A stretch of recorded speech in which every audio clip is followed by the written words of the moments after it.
Ngayong malapit nang matapos ang 2023, hindi lang ang budget ang dapat niyong check, dapat ay maging updated din sa lagay ng panahon lalo na sa mga may planong mamili at bumiyahe. Kaya naman alamin ang weather update sa mga natitirang araw ngayong taon mula kay Pag-asa Weather Specialist Lori de la Cruz. Magandang araw sa lahat ng ating mga kababayan. May mga inaasahan tayong pagulan na may cloudy skies na may hinang pagulan sa Cagayan Valley, Apayao, Kalinga, Aurora at Quezon dahil sa epekto ng amihan ng Northeast Monsoon.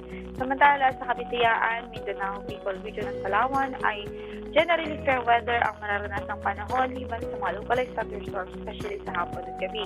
Sa Kamaynilaan at natitirang bahagi ng Luzon ay isolated light rains o mahihinang mga pag-ulan lang ang pwede pong maranasan dahil pa rin sa epekto ng amihan.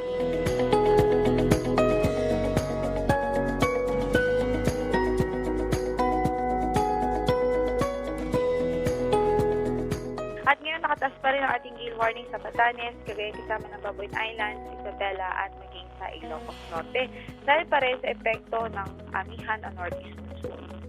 Ito naman po ang ating extended na 3-day weather forecast sa ilang mga lugar sa ating bansa. Samantala narito naman lagay o status ng ating mga dams sa ating bansa.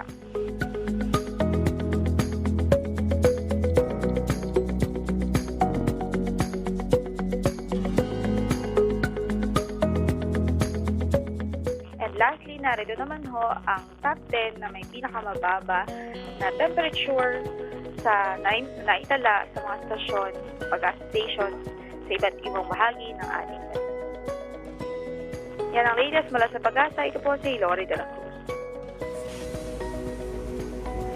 Maraming salamat, Pag-asa Weather Specialist Lori de la Cruz. At paalala muli sa ating mga kababayan para maging ligtas sa lahat ng pagkakataon mula sa epekto ng pabago-bagong panahon, ugaliing tumutok dito lamang sa PTV Info Weather.